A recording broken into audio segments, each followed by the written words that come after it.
Did we sell some of the saddles? No, they're all up there. Yeah, all the saddles are up there. All 4 of them.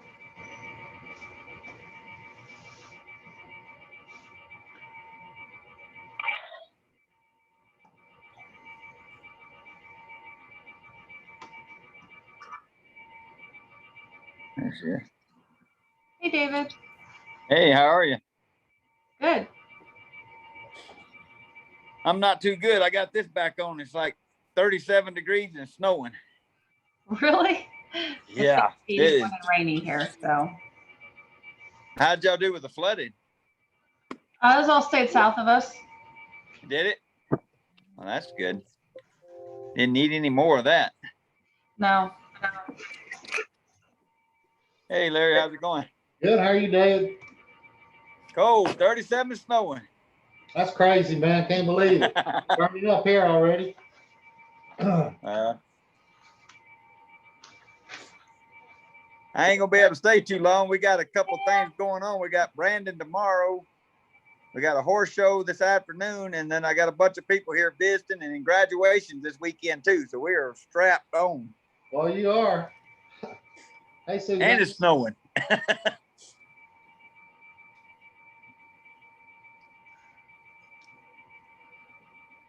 We're setting up 160 cows to put embryos in. Oh, good. So it's gonna be a wild ride. That is a lot. That is a lot.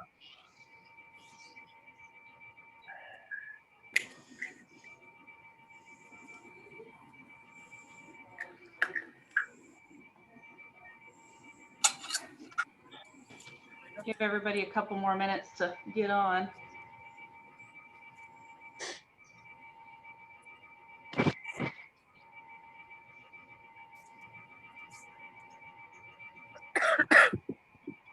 Where'd Suzanne go?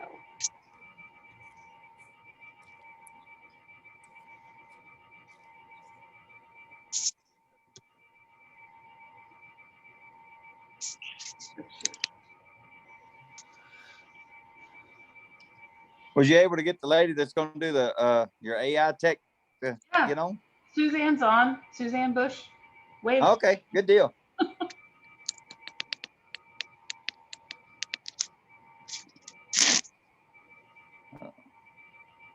Oh, something didn't work out.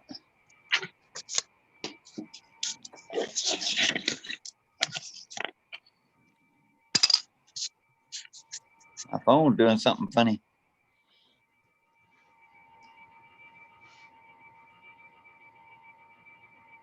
Oh, I hit the wrong button. That's what it was. How to do it.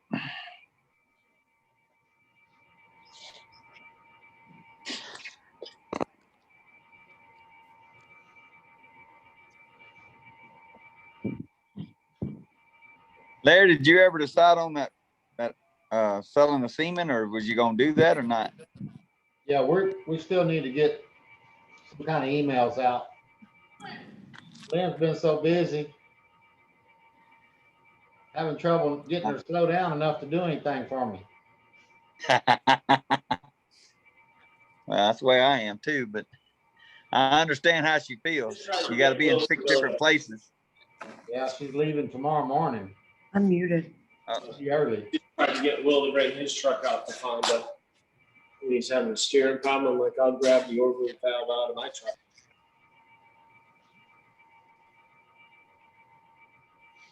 Lynn, how much rain did y'all get? We've had 3 inches altogether for about 5 or 6 days. How about y'all over there? Well, in Comanche last week when I was out there breeding, they got 8.5 inches of rain. Wow. Goodness. Wow. We got about, well, the last 2 weeks, we got about 3, so. Okay. But they came all at the right time, just as we got the sprigs in, so I'll take it. Yeah, no joke. Yeah, we were starting to get pretty dry, and then all this rain came. We don't even really have any mud. All of it just soaked right in, which is good. Yeah, ours did too, so I know exactly what you're talking about.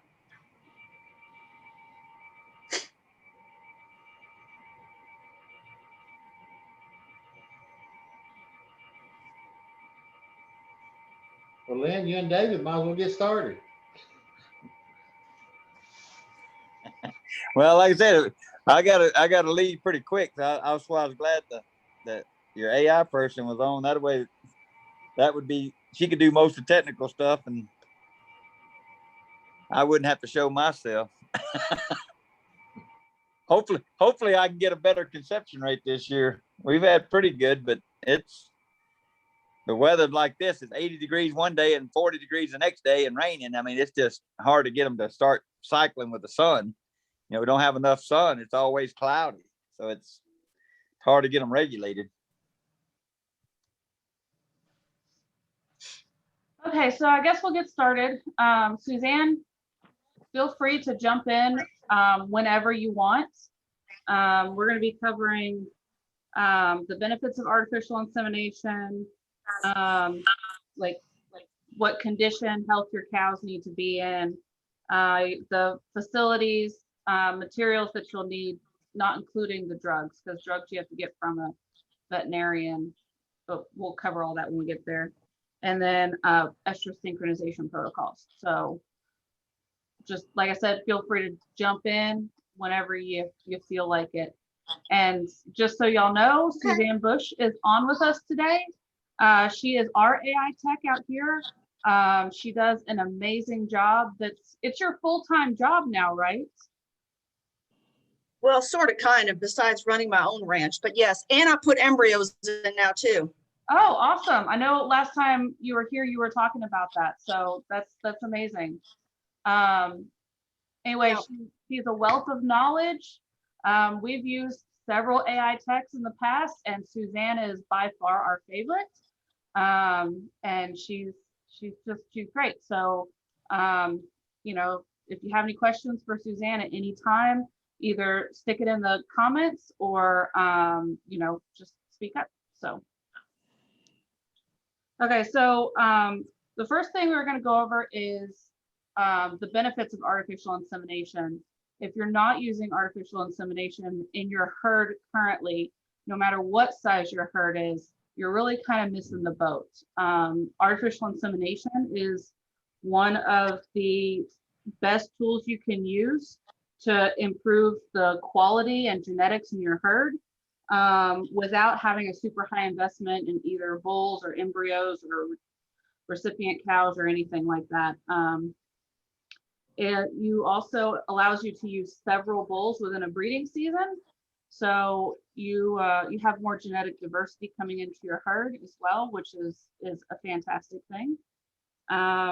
It's also the quickest way to improve your genetics without a high cost. So anytime you can utilize artificial insemination, you know, it's a good thing for your herd, especially if you're in the purebred, well, not purebred business. We even do artificial insemination with our half-bloods as well, with the purpose of, you know, getting a beef quality. So it definitely has a place in your herd for sure. You just sit there quiet the whole night. Yeah, David, you could say something. I'm good. We just use it quite a bit.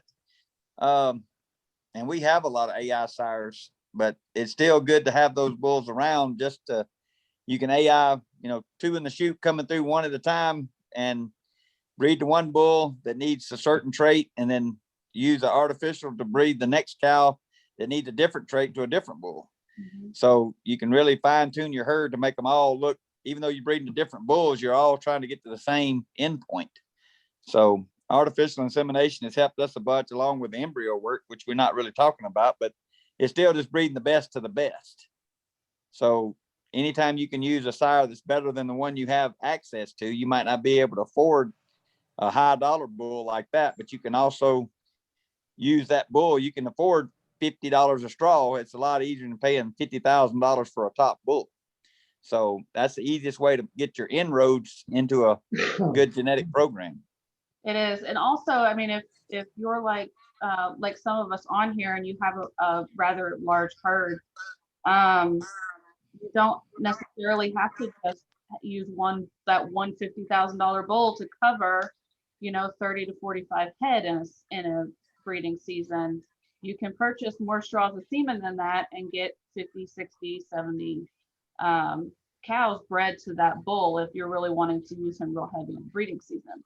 So that's another major benefit too, is you can really, stack up some genetics in a herd, whereas the bull wouldn't be able to cover them. So When these Another bulls, way we do it too is we partner with a couple commercial operations that have 200 to 300 head of heifers, and we breed them all to the same bull. And then with the option of going back in and buying those calves, because all those calves are all half your genetics. So if you got a good Angus herd or something and you breed to all your bulls, especially if just one, then you got a set of calves that should be pretty consistent and uniform, that you can buy back and put into your program. Even if you want replacement heifers or steers or, whatever you want to do, you have 30 or 40, 50 head of heifers and 50 head of steers you can go back and pull from and be pretty unique and uniform. these really good bulls nowadays are, selling for, you can just name a number almost. We saw a bull not long ago sell for $500,000. But you can buy the genetics from that bull for $50 and breed cows, or breed one cow. That's one of the benefits. That's one of the main benefits I see. You can breed to the best of the best, and you can afford to do it where you can't afford to buy that bull. no.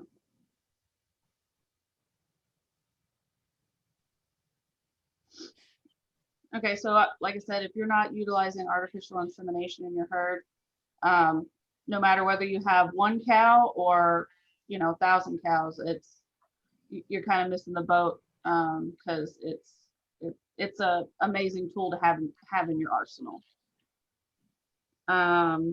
Okay, so let's talk a little bit about cows and the condition that they need to be in order to have a successful artificial insemination. I know we've talked about body condition scores before. We definitely want to see somewhere between a 5 and a 7 in body condition score. You get below a 5, your fertility starts going down because the cow's just kind of working on surviving if you get below a 5. If you start getting above a 7, you start getting to 8 or 9s, or God forbid 10s. Those animals a lot of the time are starting to lose fertility because they're depositing fat around their ovaries, around their uterus. I've even seen scans before where like the entire oviduct is like covered in fat deposit. Even if she is ovulating, her egg isn't getting into the oviduct. So, and it's very, very hard to get that weight or that particular fat deposit off of cows. We have had a few super high quality Angus cows here that had that particular issue, and we practically had to starve them to death to get the weight off of them. And it hurt us bad. It didn't hurt them any because they were healthier at the end, but we didn't like seeing that, and we were able to successfully get them bred. We did get those cows bred. Yeah. Do you want to put that picture on there about the store? Yeah, let me screen share this body condition score picture just so y'all can see it. Anyway, you definitely want to, 5 to 7 is really good maintenance weights for your cows anyway. They'll just do better, they'll feel better, they'll breed easier, it'll just be a lot better for them in the end. As you can see, once you get up to 8 or a 9, those cows are really starting to pack the pounds on. And 4 and below, 4, you can still get them bred, but they're starting to lose fertility at that point. Anywhere below that, and they're really struggling to even support themselves. So how do I undo this? What did it do?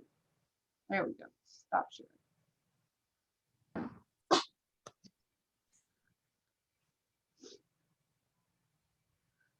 So, and also you definitely want to have your cows in just overall general good health as well. You know, you don't want to see any snotty noses, runny eyes. You know, you want them nice perky ears, bright eyes. You know, I mean, that's generally what you want in your herd anyway, but if you have a cow that is, you know, not feeling well, likelihood is she's not going to settle if you AI her. So there's no point even running her through the chute unless you're giving her antibiotics or something like that in order to get her back in good health. Also, Hey, Lynn, can I throw something in with that? sure. Well, you're talking about vaccination. A lot of my customers, what they want to do is they always want to vaccinate the day we put in CEDARs.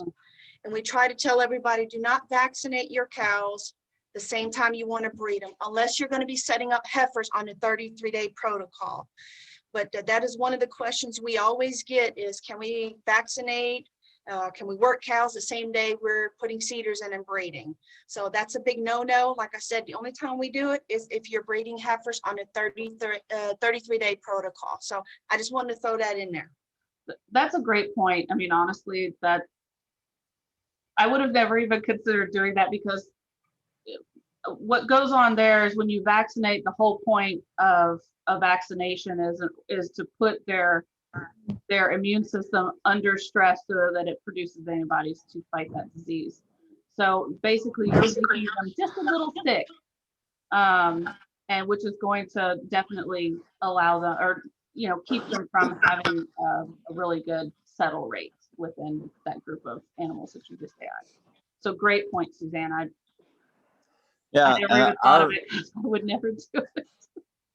Yeah, we never think about that, but our embryologist told us to try to vaccinate at least 40 days ahead of time, because there's still some activity in the ovaries.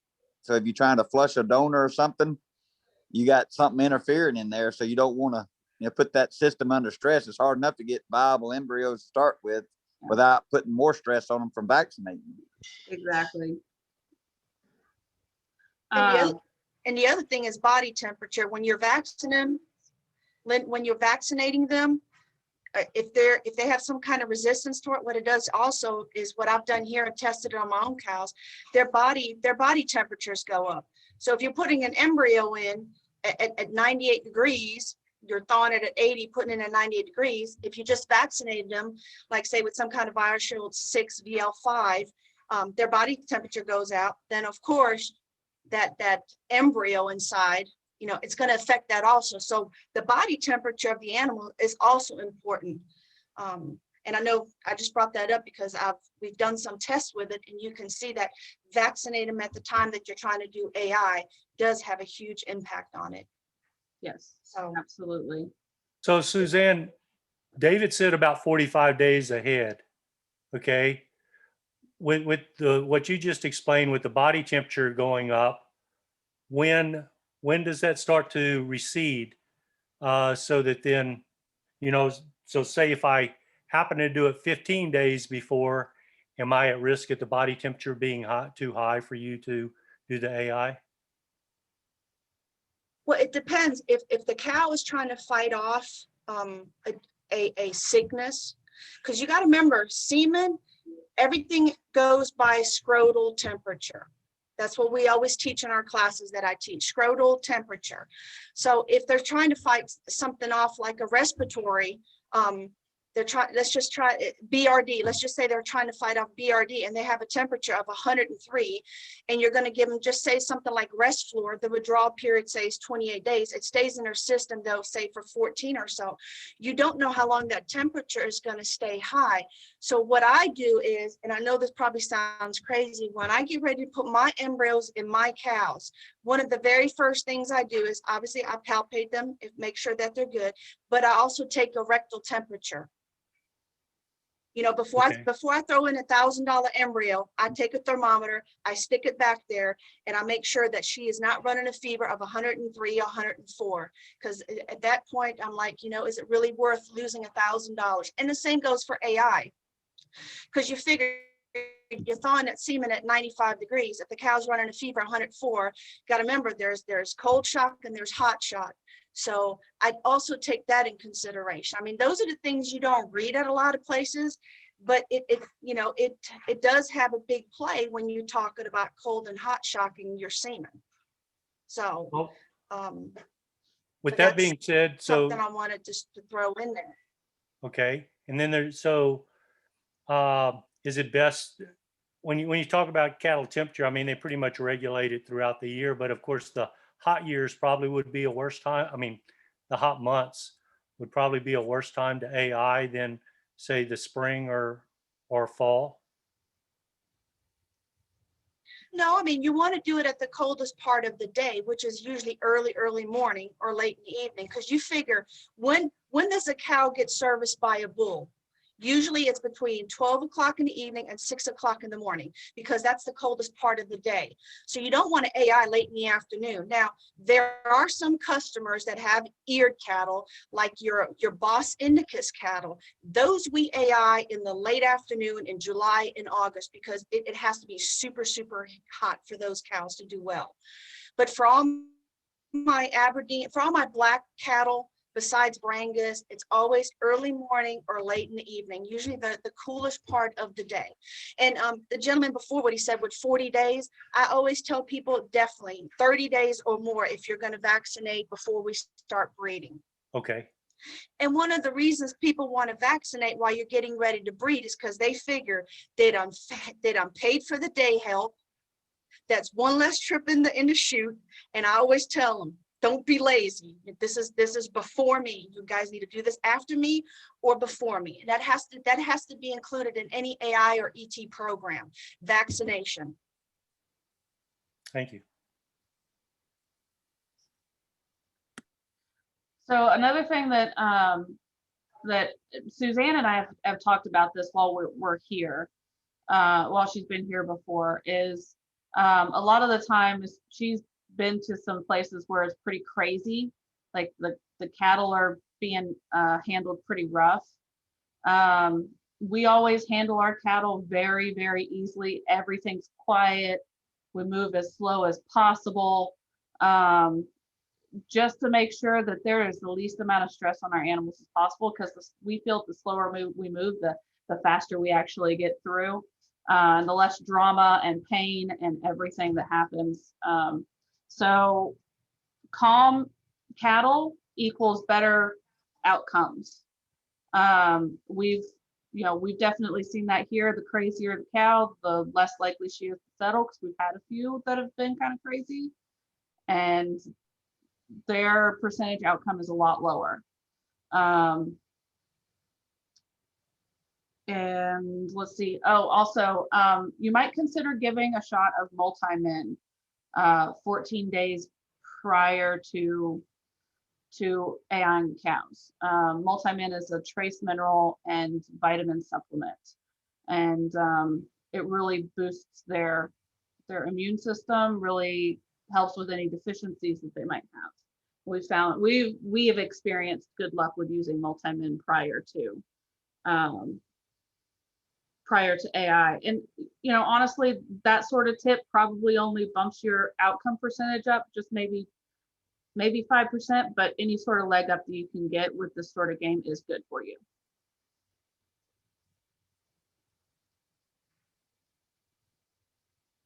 That's something you would acquire from your vet or you over the counter at a feed store?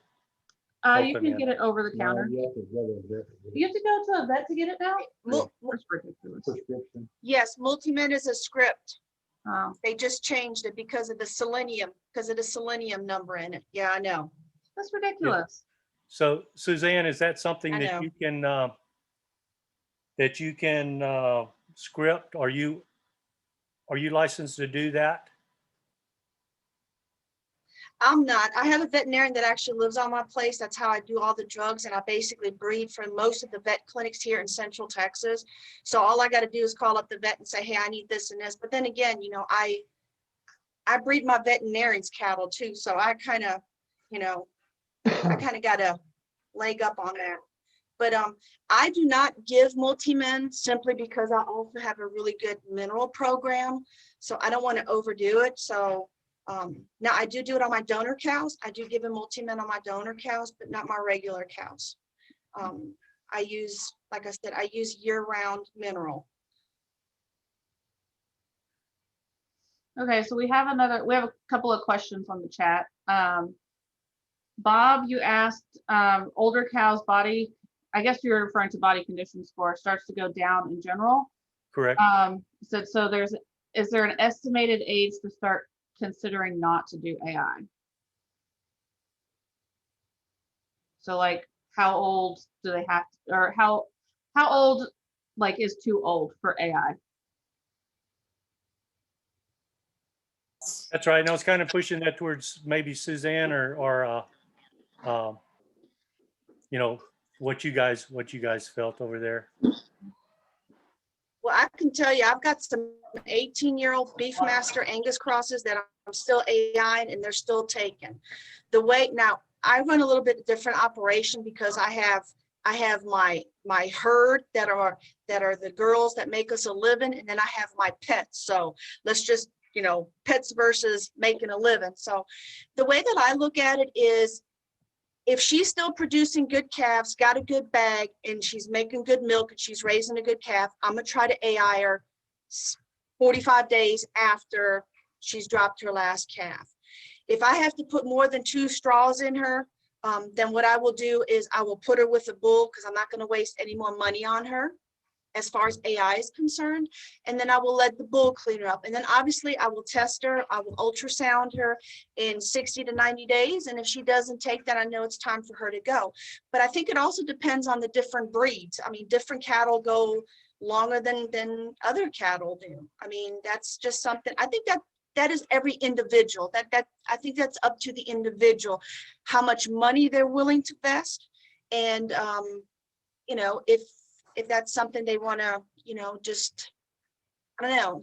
I guess I'm just a little bit different when it comes to that, because my cows are a little, you know, different. So, but for the commercial guy, usually it's the AI once, they turn out their bulls. And if the cows don't take, when we come back and ultrasound them 90 days later, they cull those cows that did not take. Yeah, and we have AI'd and even flushed, you know. How old was Sunshine? 17. Yeah, that's probably the oldest that we've attempted AI or genetics work on a cow. And we were successful both times. We flushed her and then AI'd her, and what we ended up getting like 15 embryos, and then ended up she took to the AI too, so it worked really well for us. But that's a cow by cow basis too. And the fortunate thing is, you know, the Aberdeens also have great, you know, longevity as far as their fertility. So, you know, if you have a cow that's spitting them out every year, you know, right on time, I wouldn't hesitate to AI. We AI usually the older ones are the most fertile ones you had because they stayed in your herd. So we have just as good luck, really better luck with older cows, younger cows. She's obviously going for, you know, really giving up. Then up until that point, long as they're producing and, you know, rebreed and looking like, you know, they're healthy, then we'll go ahead and AI them. Okay, so there's another question from Brady. He says, I've been told to avoid pre-breeding vaccine less than 60 days to give the repro tract some time to regenerate. I've Breeding vaccine. Yeah, been told to avoid that pre-breeding vaccine less than 60 days to give the repro tract time to regenerate. So Brady, I've never heard of anything like that.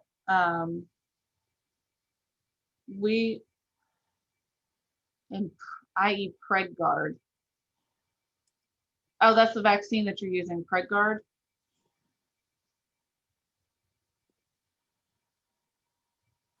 Yeah, he says that's right. He's using PregGuard, which honestly I've never even heard of. Have any of y'all heard of it? They do, sir. Are you? Be with you in a second. I think you might want to check your vaccines. We give PregGuard to help maintain the pregnancy. It's not for rebreeding. So normally you would want to give like Cattle Master 5, BL5, that kind of deal, which has got the Vibrio lepto, which is a rebreeding shot.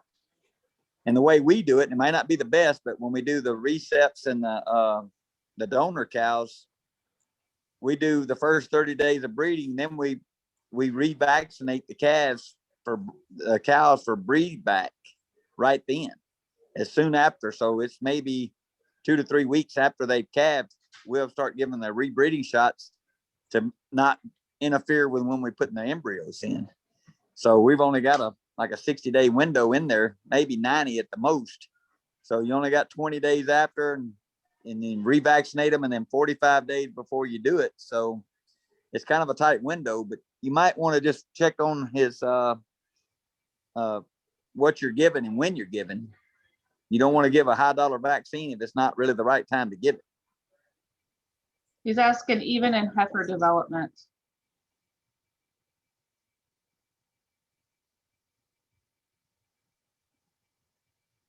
I didn't hear you, Lamb. What'd you say? He said even in heifer development, asking if even in heifer development. We always vaccinate our heifers, like 14 months, 12 months, 14 months to get it, before we breed them at 14 months. So we would give that, not the PregGuard, we would give a modified live for the Vibrio lepto. And I think most of it's killed on that one, but we give 2 times a year. So vaccinate 2 times a year. So one for the PregGuard to hold the pregnancy after they're pregnant. We'll give them that shot before they calve, and then a breed back shot. But that's our 2 yearly vaccinations. We just give it at different times of their cycles to make sure we get it at the right time.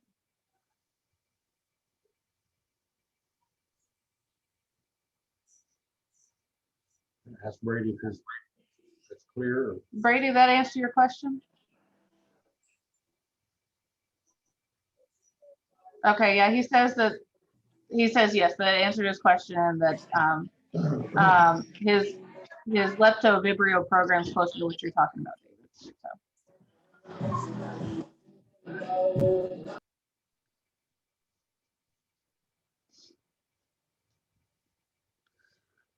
Okay, so I guess the next thing we're going to talk about is the facilities that you need for AI. I know that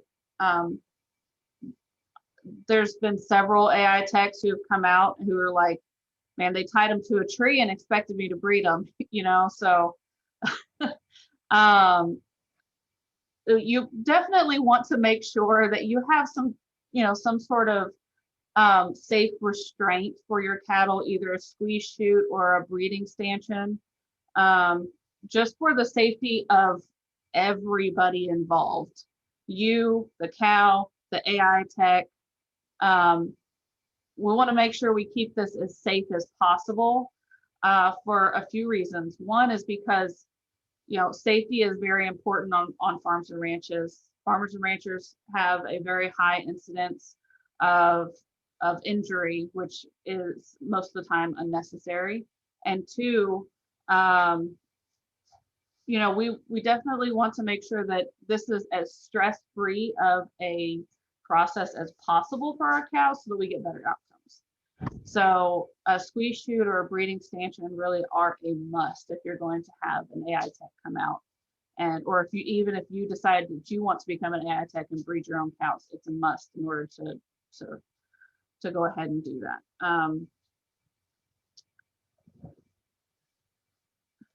Suzanne, do you have any horror stories or anything from going out to places? And You don't want to know. I could sit here for 2 days and tell you. All I can say is just always remember, you want your facilities to be good enough to save you a helicopter ride to the hospital, because that's about $100,000. Yeah, amen. So make a good facility. Yeah. Yeah, your AI tech will thank you. So will your cows and you at working time. Also, clean facilities are really, really good for you to have so that cows, AI techs, people are not slipping around. That, you know, we are in fact putting something inside the cow's reproductive system too. So keeping your facilities as clean as possible will also help you in reducing the incidence of uterine infection. If a cow gets a uterine infection, it can be cleared up, but she's going to have reduced fertility for a while after that, and you're much less likely to settle a pregnancy. Also, another nice thing for you to provide for your AI tech is a clean work surface where they can put their tools down, because this process requires them to have AI guns and the ability to thaw out the semen. So they're going to have some, you know, a place to put all of this stuff. You know, that's a good, clean, solid work surface is always going to be well appreciated by your AI tech. And once again, it'll help improve outcomes, because if it's a good, clean work surface, then your AI tech is going to have a clean place to lay their tools, their AI guns, that sort of thing. It'll reduce your incidence of infection and stuff like that. Also, Dad and I were talking about too, you know, especially when you do these timed AIs, you can't predict the weather, you know, 7 to 10 days from where you're at. So if you have somewhere that, you know, having cover over your breeding area is definitely going to be a plus for you one of these days. Because I know we've AI'd some cows. It's been freezing outside. It's been sleeting. We've been AI'd some cows while it's been raining. It's definitely a plus to have cover over it. Do you have anything to add there, Suzanne? Nope, cover is a big thing. Yeah. Because like I said, we Cover's really good try to for keep when us you're too. breeding. For sure. Yes. Well, and you Sorry. want to make sure that the sunlight, that you don't expose the semen to any sunlight. Mhm. So, but yes, absolutely. Yeah. We love good facilities. You don't need any electricity. So yes, you will need electricity to thaw out the semen. It is possible to like pull your truck up, plug it into a 12 volt or your cigarette lighter. Some of you'll just want to let your AI tech know ahead of time to make sure that they have the correct connection for their you know, their water bath. You know, but yeah, you're gonna need electricity in order to run your water bath so you can thaw the semen correctly.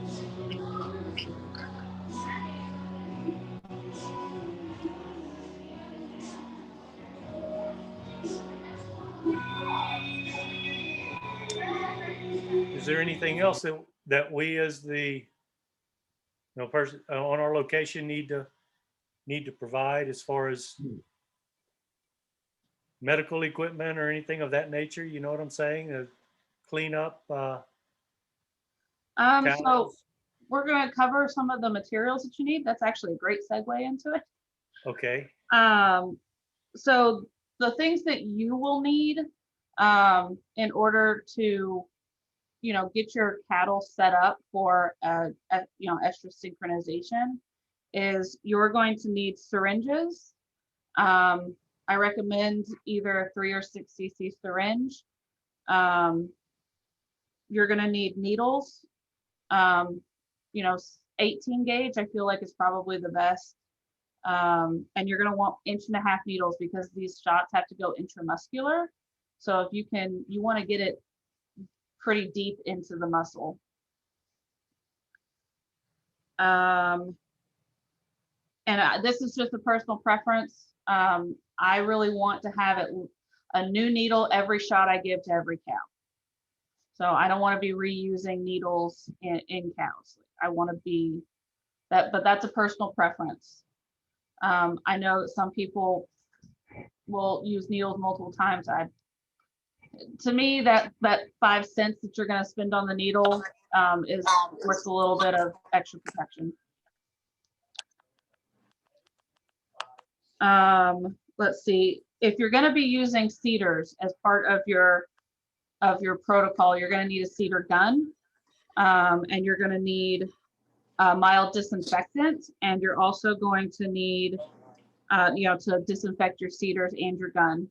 And then also you're gonna need lube for putting cedars in.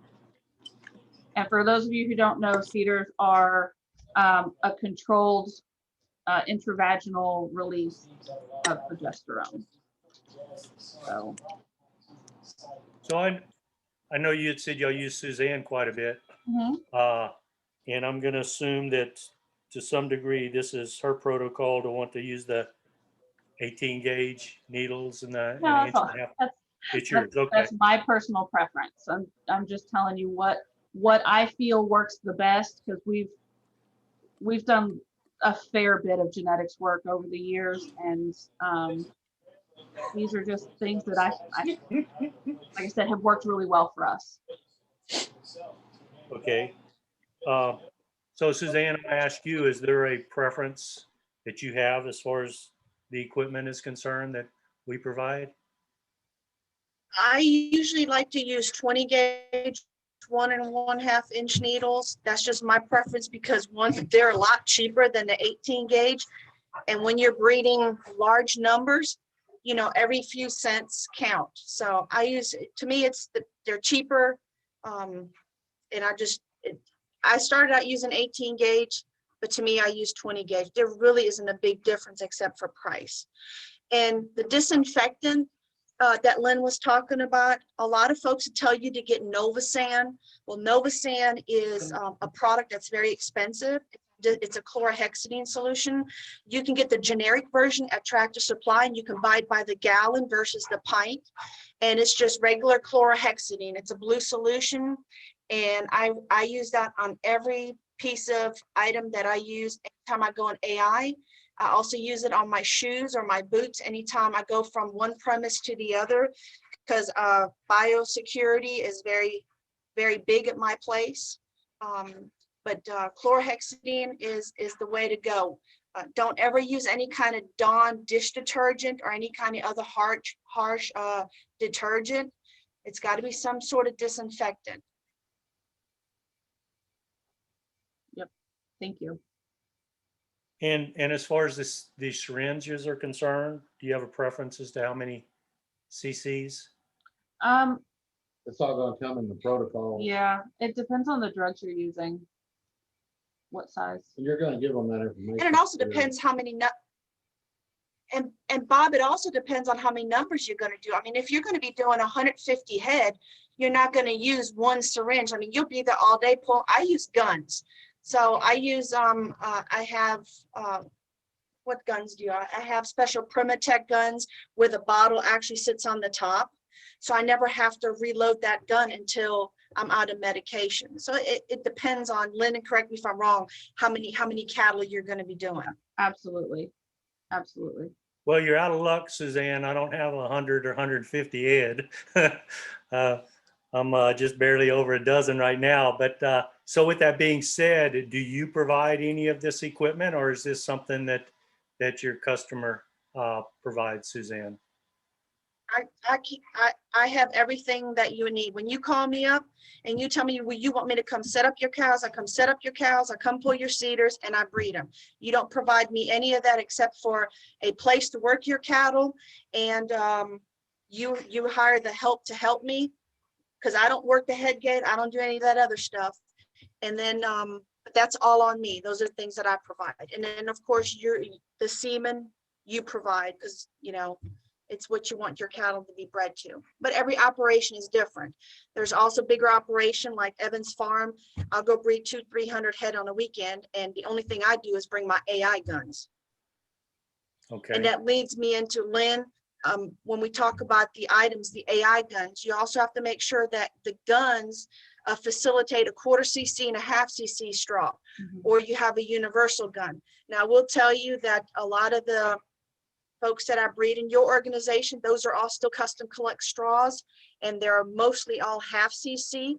But you know, you have a customer, and you know who I'm talking about, that still uses the ampules from 1962. So, you know, we're still using ampules. And then I also have customers that are using the sex sorted semen, which are in 1/4 cc straws. So you got to make sure you get the right gun, or just get a combo gun that handles both 1/4 cc and 1/2 cc, because that's very important on the straw size. For the person like Bob that has a dozen cows he wants to breed and he wants to set them up himself, y'all gonna talk to some about protocols? Yeah, we're And- gonna talk about protocols, so. So that's, because Bob, you can set these cows up yourself and then the AI tech can come and AI the cats. Or you can get AI techs to do the whole thing for you.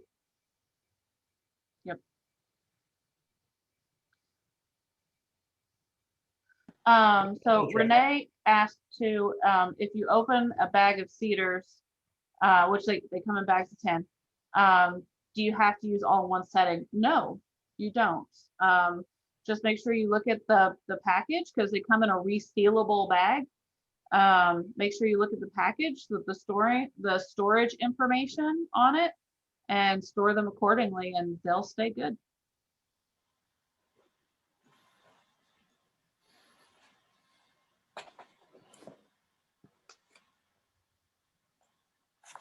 Okay, so the last thing I have on my materials is something that you don't have to have, but it's something that we really, really like around here. So I was going to tell you all about them. Is we use heat detection pads too. So we don't have a heat detect system, you know, or the electronic system, where we don't have one of those, but we use the Estratec patches. And basically what it is it's like it's a sticky patch that goes on their tail head, that's like a scratch off. So but it will only scratch off if another animal has mounted that cow, and, like, you know, multiple times. So, and let me see if I can't show y'all a picture of what they look like. See, then getting one. Lynn, I'm sorry, what was that? What? Estratec. Check. Okay, thank you. Estratec.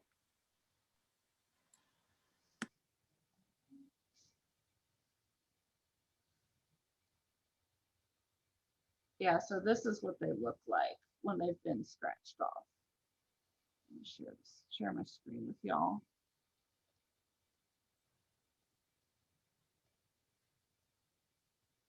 So this is what they look like. They come like this, and they come in multiple colors. All of them they're silver, and some of them have a black patch in the middle, and then they are high visibility once they become scratched off. So you see how they, you know, whoever the cow was that had this, she was really in heat and got rode a lot. You know, this one down here, she didn't come into heat at all. So, and this one might even be questionable, but the rest of them, you know, that's pretty good. So anyway, the reason why we do that is because you don't always have the opportunity to sit there and watch your cows all the time to see if they actually came into heat.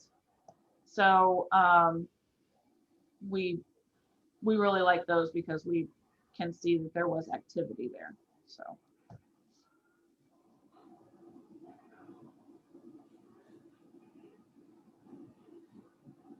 Yeah, Renee's right. If you have a pasture with a lot of trees, you can, especially if they're real itchy in the springtime, they can scratch on them, and you can kind of get muddled results with them. But yeah, the downside, if your pasture has trees, it can give you a false read, but still like them. So. Okay, educate me. Where do these fit actually on the cow? They go on top of their tail head. Okay. So like in front of their tail.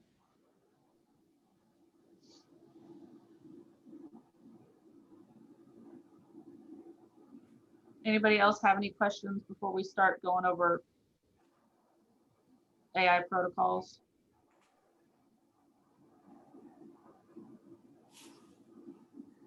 No.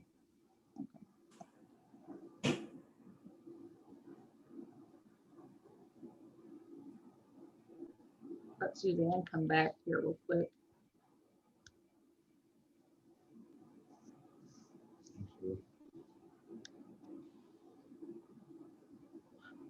Okay, estrus synchronization protocols. There are lots of different protocols out there. There's protocols for heifers, protocols for cows. There's timed AI protocols. There's heat detection protocols. The best advice I can give you on protocols is talk to your AI tech and figure out what's going to work best for both them and you and your program and your cattle. You know,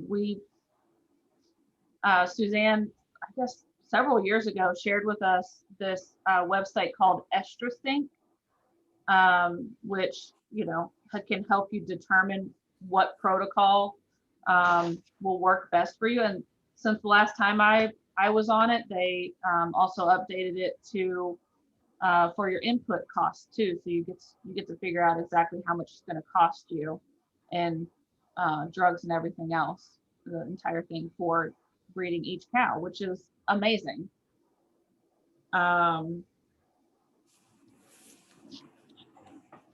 So let me share that with you. And Suzanne, you are much more well versed in this than I am, so jump in anytime. Share with you all the. Well, that synchronization webpage there's actually a reproductive task force that it's a group of veterinarians, and they've done all these studies, and what they've done is they've come out with, oh good, you brought it up. It's estrasync.com, and basically on the breed type, of course, you're gonna fill it out with Bos Taurus, because all the folks on here are gonna have Bos Taurus. Bos Indicus is gonna be any of your cattle that are eared, something like Brahman or Brangus. So the next slot down shows you the age. That just means if it's cow or if it's a heifer. So it'll show you the different protocols for a cow, and it also shows you different protocol for the heifer. So for this scenario, just go ahead and we'll put cow. You can pick the cow on that.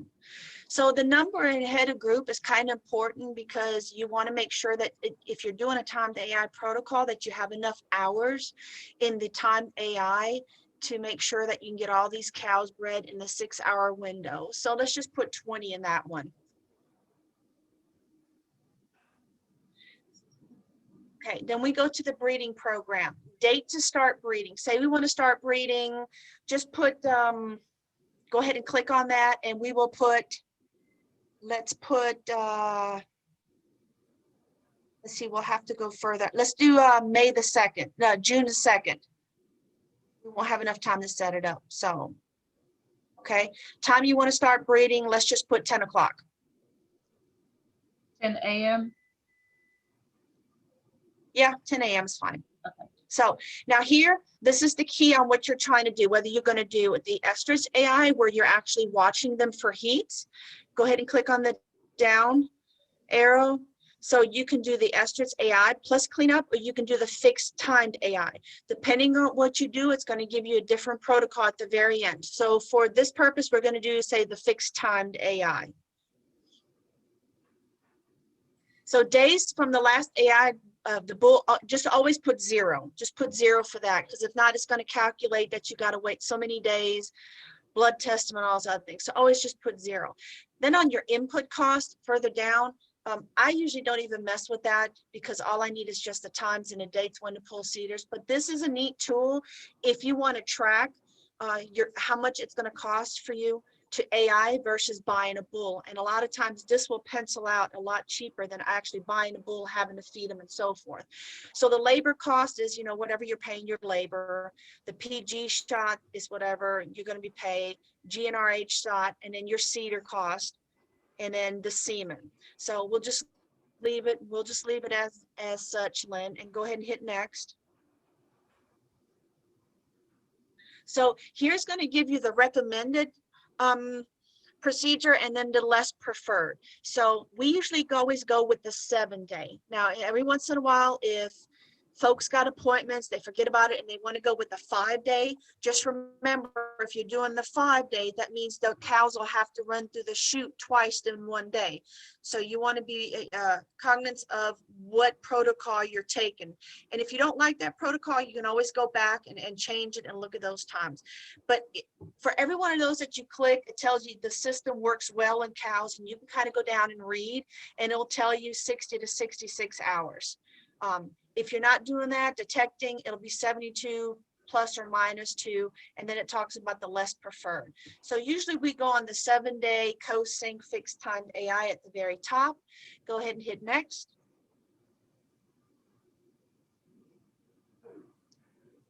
Okay, so that'll give you the basic cost of what it's going to cost you to AI 20 cows at the cost input that you put in. Okay, so it'll tell you right here, it says Sunday, insert 1 CEDAR into each female. Now, usually what I try to tell folks is try to do it early in the morning, late in the evening, but it does not matter what time of the day that you're going to put in the CEDAR. We just prefer morning. That'll be May 23rd. Then Sunday on the 30th, you're going to come back and you're going to remove those CEDARs, and you're going to inject, whether you're using Estermade, Esterplan, whether you're using high convolute or just regular lutolize. You pull the CEDAR and then inject the amount of the product you're using at 4 p.m. And then Wednesday on the 2nd of June, you're going to come in at 10 o'clock and you will start AIing those cattle. Now that protocol is at 66 hours, which is going to be your mass amount. Because if you go to 4 o'clock, that's 72 hours. So you probably want to start a little early if you're going to be doing 20 head. So I would probably start breeding those cows at, say, 8 o'clock. This way we can be done at 10 o'clock. And it also depends on the facility. It depends on the AI tech. It depends on the facility and how much help you have running those cows through. Some places you may be able to get 5 cows bred in an hour because it takes you forever to get those cows in a chute. And some places you'll be able to breed 20 or 30 cows an hour. It all depends on the facility. So you kind of want to make sure you have enough time in that window to be able to breed all those cows in that 6-hour period. And then it tells you you can also turn a bull out in that day. So now if me and Lynn were talking about, hey, do you agree with this protocol where it says actually email results, you can put an email address in there and you can email it to somebody. That's a lot of times what I do for my clients is I say, okay, give me your email address and I send this to you. And then they'll look it over and say, well, I really can't do it on this day. So we can always adjust days. And if you go to, I think it's the very bottom, you can always go back and adjust your time if need to be. The heifers, Lynn, if you go to the very beginning again, just hit the herd information. Now, I will tell you that on the heifer protocol, it has always been known to breed heifers at 54 plus or minus 2 hours, which actually is 52 to 56 hours. But the reproductive task force just put out that actually you can breed the heifers 54 to 60 hours. So they've added a few hours to that, which kind of changed the protocol a little bit. So, but just remember when you're using this, it's going to give you the time at the very end. So make sure that you that you subtract those hours. And here it tells you the recommended protocol to use on those heifers. But see, it changed it now to 54 to 60 hours, where it used to be 52 to 56 hours with a 54 minus or plus 2. So they have updated it. Now, I will tell you a lot of the questions we always get, and it will not be incorporated anytime soon. I sit on all these reproductive task force meetings. I go to the seminar every year. Is the question always comes up is, what about if you're using sex semen? Okay. Now, some folks will tell you that the sex semen, we still use the same protocol, still breed at the same time. I will tell you with the conception rate I've had the last 3 and 4 years is I add a few hours to the time AI protocol. If I'm breeding cows, I will add 6 hours and I will breed those cows 72 hours after we pull that CEDAR. So I add 6 hours to my protocol.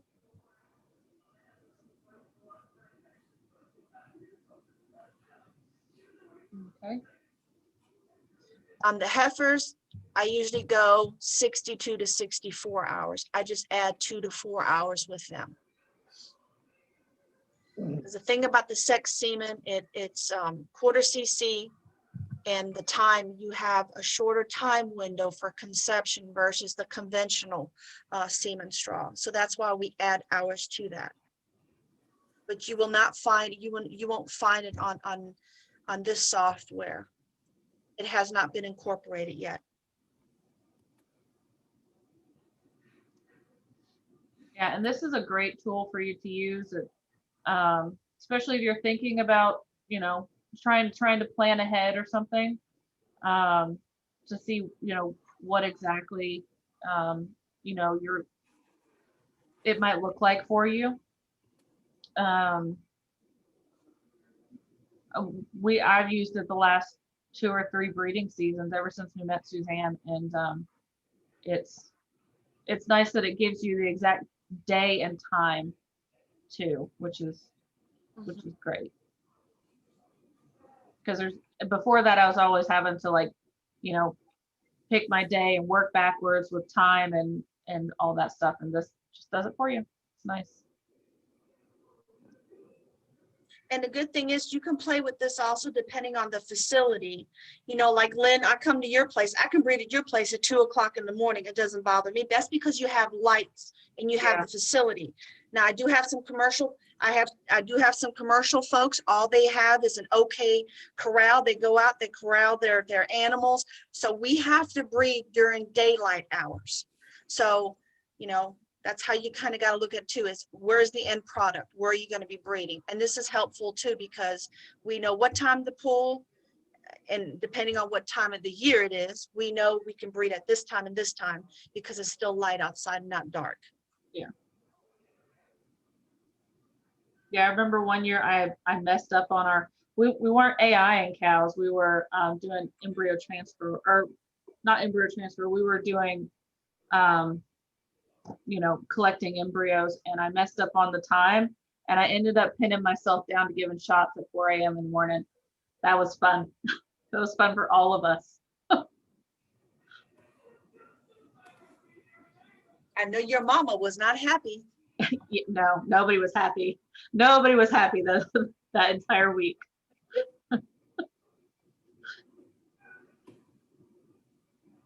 Anything else? Nope, I don't have anything else on the list of things to talk about. Does anybody have any questions?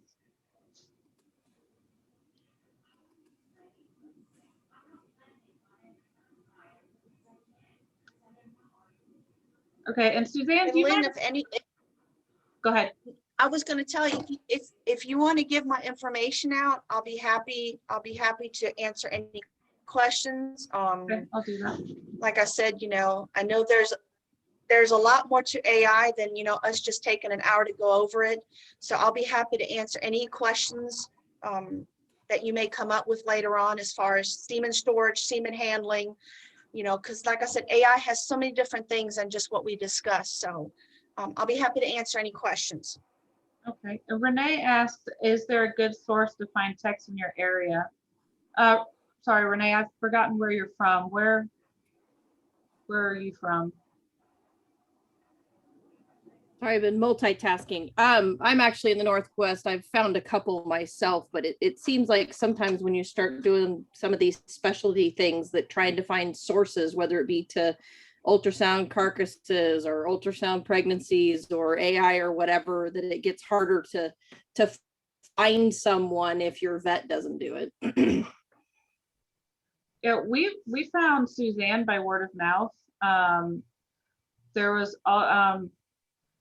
if you have a genetics facility that you're working with, a lot of the times they have people that they know of maybe in your area. So that's a good place to start. Suzanne, do you have any insight in that?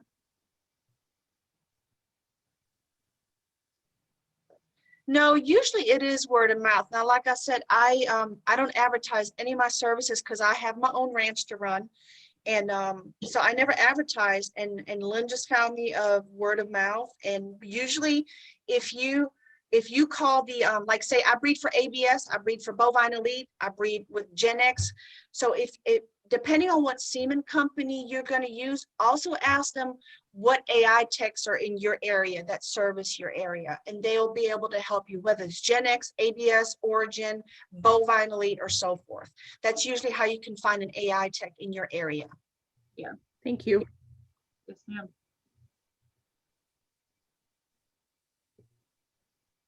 Are there any other questions? So I'm going to assume that the ultrasound 90 days after the operation's done, that that is done at a vet or something of that nature, that you don't provide that service, Suzanne, or that the techs I don't? have, no, I have my own ultrasound machine. I have a Reaper scan. I Okay. scan all my cattle. You can either do it via ultrasound, or you can do it at doing a blood test. And you can blood test your cattle. Cattle can be blood tested at 28 days post AI. And right now you can blood test your heifers at 25 days. So usually I don't like to ultrasound any cattle before 40 days. Usually 40 to 60 days is my preferred target dates because of embryonic loss. I don't know where I picked up. I thought it was 90 days, or I heard 90 days. Well, man's getting The deaf. best, yeah, you want to ultrasound before 90 days, because after that, the reproductive tract.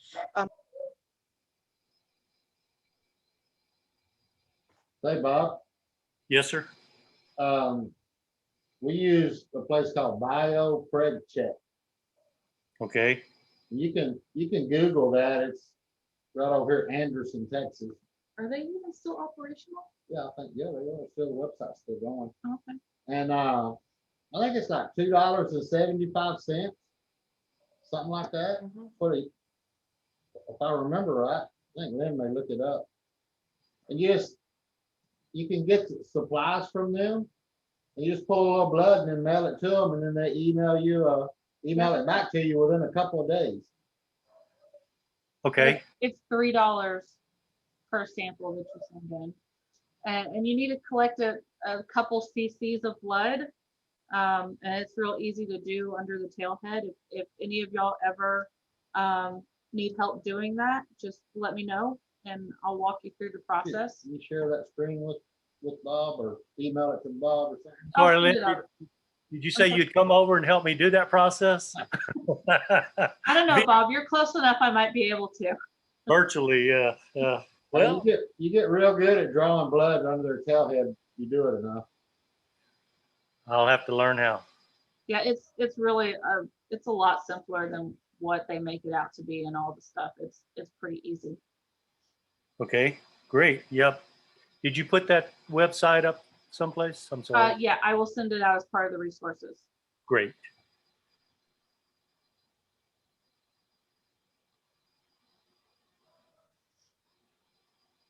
Anybody else got anything? You have Suzanne's email and all that. I do. I have Suzanne's email. And do you mind if I give them your phone number too, Suzanne, or just email? Make sure you give them my phone number, not my husband's. I will. I have your phone number and Dad has your husband. I figured as much. So Lynn, call your husband. The phone number you gave me, I ended up texting and it was her husband.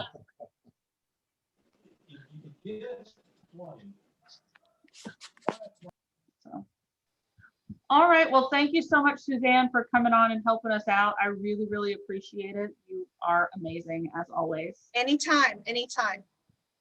I'm always willing to share my knowledge of what I've done here at the ranch and what I've done for other folks out there. So, well, it is much appreciated. It's going to help a lot of people.